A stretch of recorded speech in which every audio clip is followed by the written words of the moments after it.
I'm in part 2 of my comments on Genesis chapter 9, verses 18 to 29, and I'm going to pick it up where I left off from yesterday. The entire earth was eventually settled by the offspring of the three sons of Noah. This is not hard to accept, even from the point of view of modern theoretical science. Now, if you watch this video, please click like and subscribe or follow and share the video with someone else. Save it to favorites, watch it again, repost it, but feel free to make comments on what I have to say. Scientists theorize that there may have been many, quote, severe population bottlenecks of human beings in the distant past based on their assumptions about evolution. And I'm going to quote Molecular Biology and Evolution journal. I'll put the citation in my blog so you can read it if you want to. Of course, their conclusions are filled with speculations and interpretations based on an atheistic worldview, and that they might think, quote, we don't know for sure, but it must be so because the alternative of the Bible being true is just too horrible for us to imagine, unquote. The point is that here is the ultimate population bottleneck. That was my quote, by the way, not from that article. This is the ultimate population bottleneck, and there may have been others later until humanity got on its feet, so to speak. Now, this is controversial. Use a population growth calculator online and figure the growth rate where it was for the world in the early 1960s at 2.2%.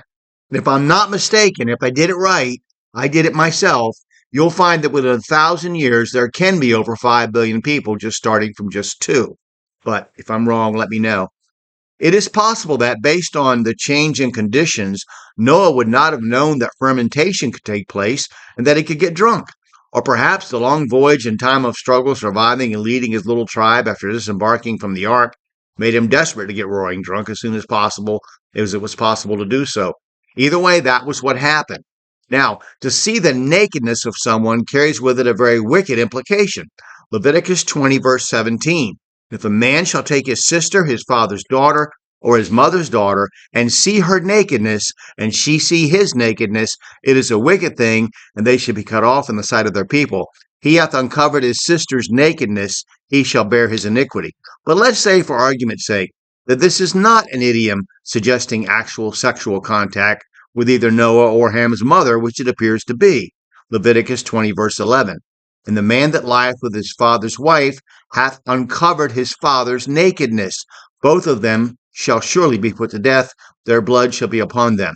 So to keep from delving into aspects of this event that incite prurient interest in a reader or listener, let's say for argument's sake that this event involved only vulgar disrespect and mocking. God had already blessed Noah and his sons in verse 1 of chapter 9. So Noah cursed Ham's son Canaan, and this curse was fulfilled in Israel's conquest of Canaan hundreds of years later.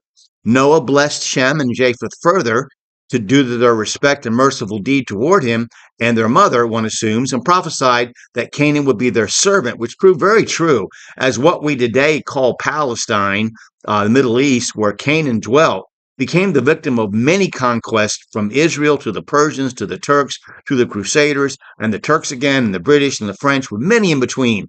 Palestine, as it was popularly called, as is referred to today from the word Philistines and a Roman insult against the Jews. The Romans called it Syria Palestina to insult the Jews because of Philistines, was an avenue of conquest between the warlike culture of Babylonia and Assyria to Egypt. So next we're going to talk about why Canaan, and we're going to go on from there. There's some very controversial things to talk about now, which is really exciting, I think. So, but then I'm a nerd, so I would enjoy that kind of stuff. So anyway, if I'm asking you to open your Bible up today and let God speak to you through his word. Study your Bible, cross-reference the verses. Pray to God for wisdom and understanding before you do either one, and share your interpretation with someone else. You can purchase my comments on Amazon in Kindle or paperback. Read them on my blog. I'll post the links below. I look forward to your comments, and I thank you for watching and listening to this video.